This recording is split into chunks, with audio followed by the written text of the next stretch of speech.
샬롬, 11월 27일 수요일 하나님 나라를 시작하는 말씀 묵상 시간입니다. 오늘 아침 하나님께서 우리에게 주시는 말씀은 호세아 8장 1절에서 14절까지 말씀인데요. 오늘의 말씀을 젊은 삼누리 삼순의 강원경 집사님께서 봉독해 주시겠습니다. 하나님의 말씀을 경청하십시오. 나팔을 내 입에 댈지어다.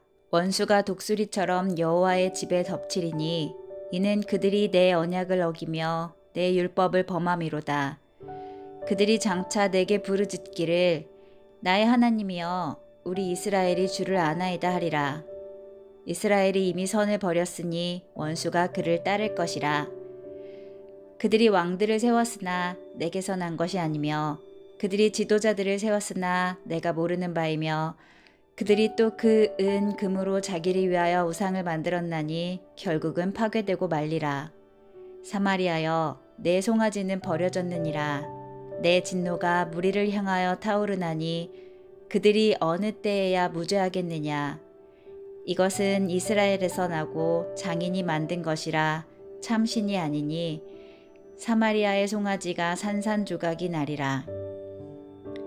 그들이 바람을 심고 광풍을 거둘 것이라. 심은 것은 줄기가 없으며 이삭은 열매를 맺지 못할 것이요 혹시 맺을지라도 이방 사람이 삼키리라. 이스라엘은 이미 삼켜졌은즉 이제 여러 나라 가운데 있는 것이 즐겨 쓰지 아니하는 그릇 같도다.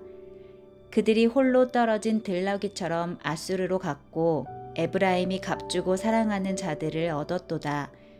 그들이 여러 나라에게 값을 주었을지라도 이제 내가 그들을 모으리니 그들은 지도자의 임금이 지워준 짐으로 말미암아 쇠하기 시작하리라. 에브라임은 죄를 위하여 제단을 많이 만들더니 그 제단이 그에게 범죄하게 하는 것이 되었도다. 내가 그를 위하여 내 율법을 만 가지로 기록하였으나 그들은 이상한 것으로 여기도다. 그들이 내게 고기를 제물로 드리고 먹을지라도 여호와는 그것을 기뻐하지 아니하고 이제 그들의 죄악을 기억하여 그 죄를 벌하리니 그들은 애굽으로 다시 가리라.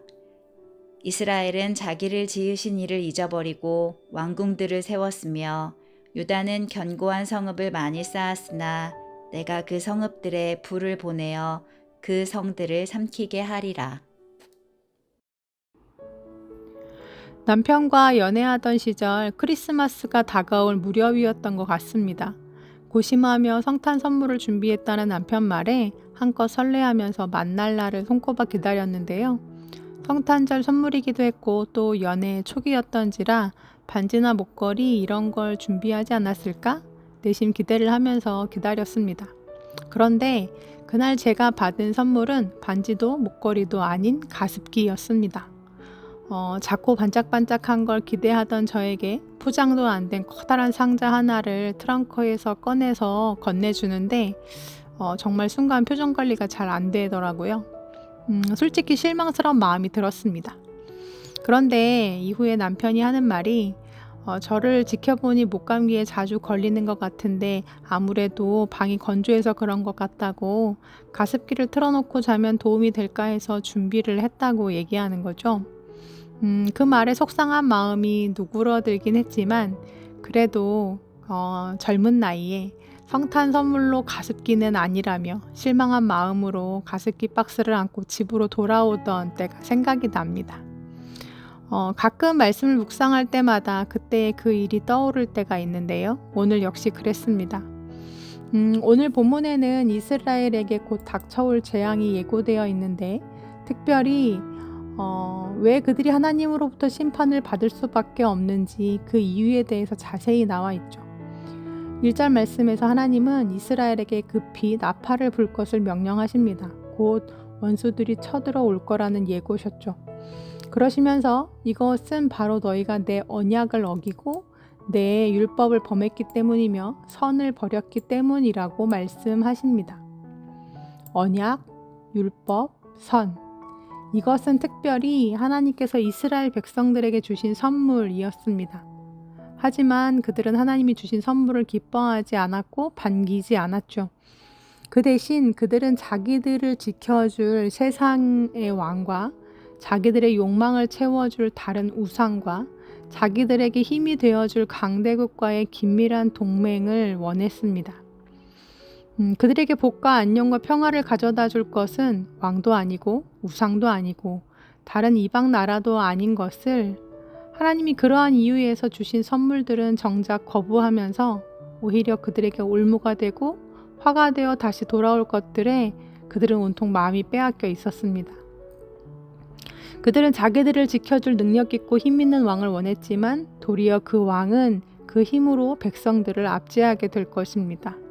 눈에 보이지 않는 하나님이 아니라 눈에 보이는 우상들을 가져다가 섬겼지만 그 우상들은 그저 사람의 손으로 깎아 만든 것이라 아무 능력도 발휘할 수가 없고 그저 심판의 날에 다른 것들과 함께 불타오르고 무너져 내릴 것입니다.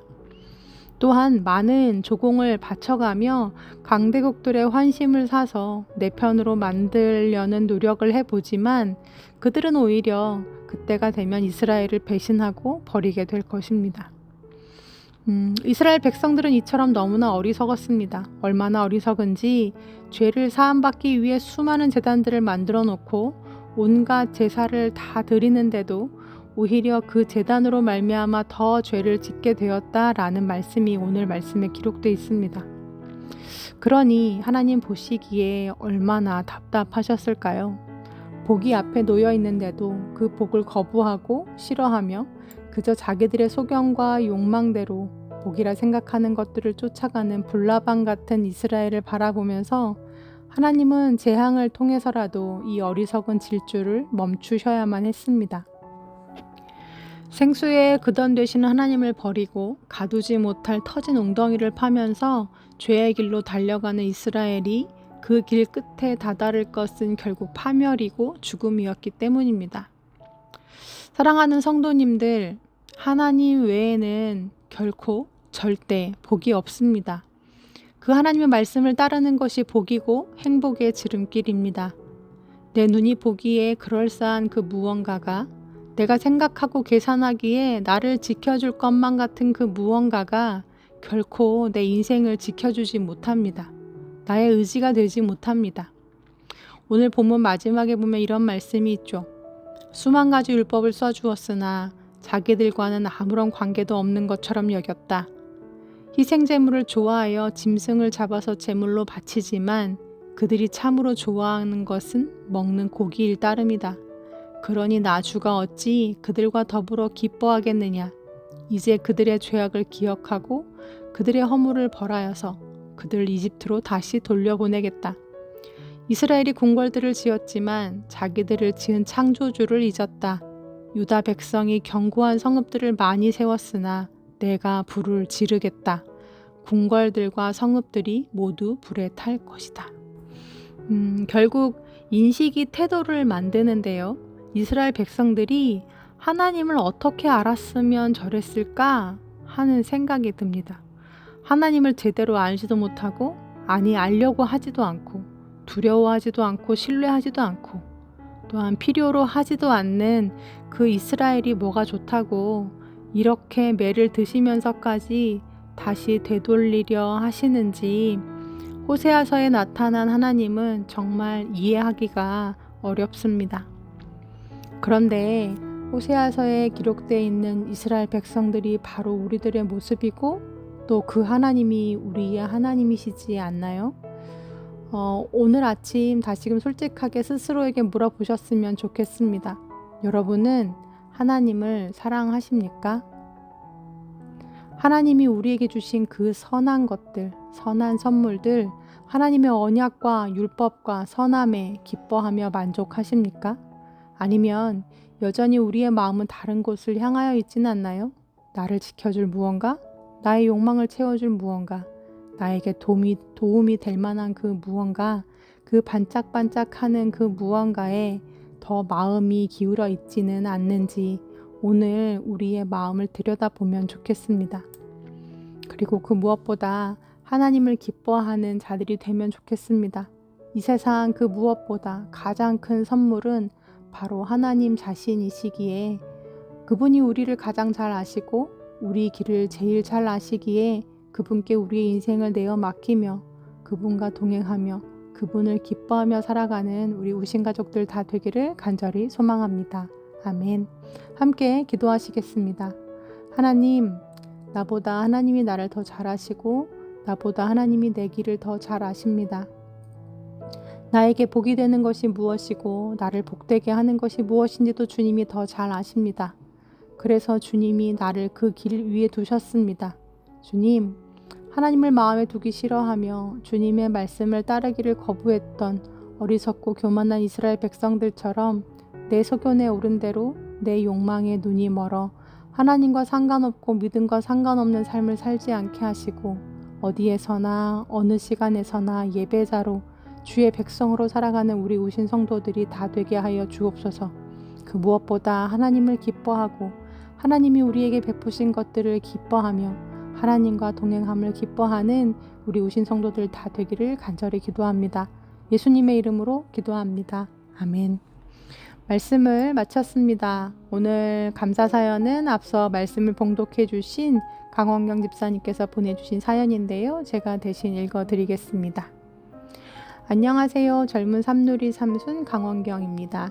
벌써 한 해의 끝자락에 와 있습니다.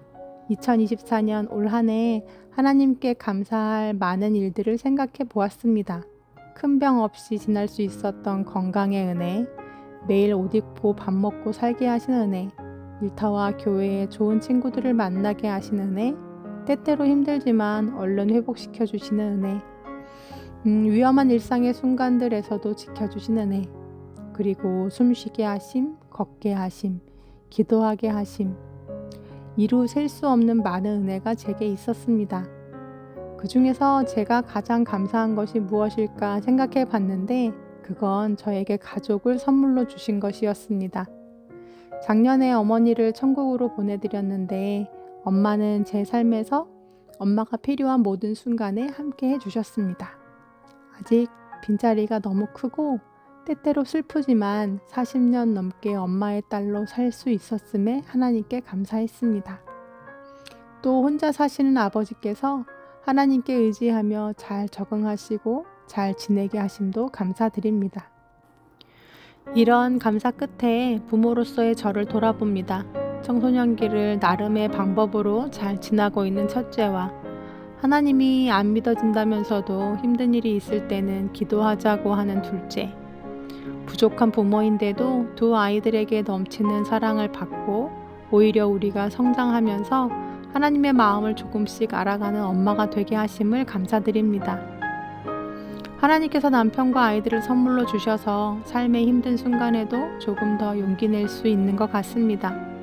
가장 좋은 친구인 제 동생을 가까이 만나며 동생 가족을 통해 따뜻한 사랑을 배우게 하심도 감사드립니다. 제 조카가 몸도 마음도 믿음도 무럭무럭 자라는 걸 보며 이모로서 기도해 줄 수 있음에도 하나님께 감사드립니다. 그래서 제가 오늘 함께 듣고 싶은 찬양은 하나님의 은혜입니다. 하나님께 받은 이 많은 은혜에 그저 감사하기만 하는 것이 아니라 하나님의 나라를 전하는 우리 가정이 되기를 소망합니다. 가족 모두가 각자의 십자가를 품고 삶의 끝까지 달려가는 그 여정 가운데 더 많이 사랑하며 넘어질 때마다 서로 일으켜주고 절망에 빠질 때마다 기도로 위로하기를 바랍니다. 그래서 우리 가정을 통해 이 땅의 천국이 조금 더 커지길, 하나님이 붙드시는 은혜를 경험하는 사람들이 많아지기를, 그리고 하늘나라를 소망하는 사람들이 많아지기를 간절히 기도합니다. 라고 사연 보내주셨습니다. 집사님 글을 읽다 보니 하나님이 우리에게 주신 가장 큰 선물은 또한 가족이구나 라는 생각이 들었는데요. 늘 당연하게 여기고 또 너무 가까운 곳에 있어서 감사함을 몰랐는데 내게 주신 작은 천국 안에서 오늘도 행복을 느끼고 감사를 표하며 살아가는 우리 우신 가족들 되셨으면 좋겠습니다. 그럼 집사님 추천해 주신 찬양 하나님의 은혜 함께 듣겠습니다.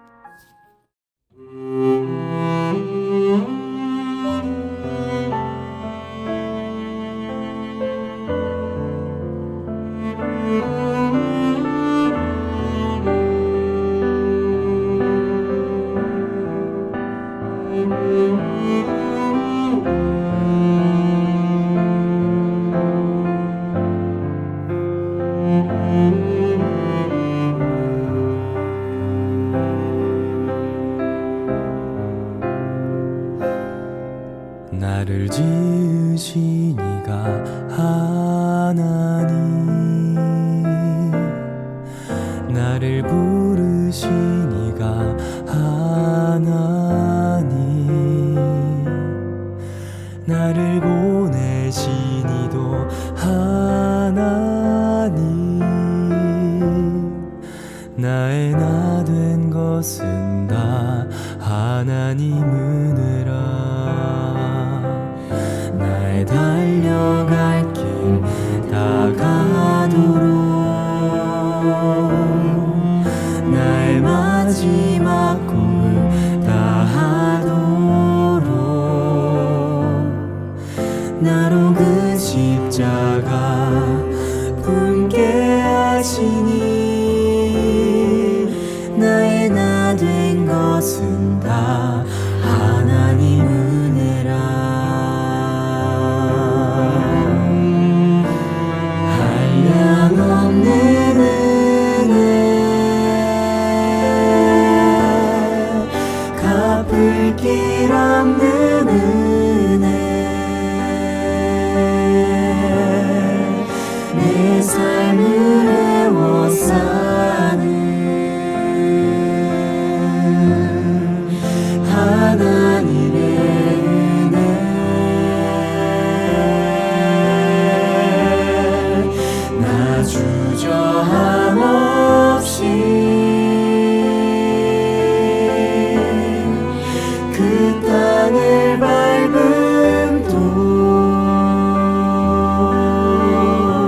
나의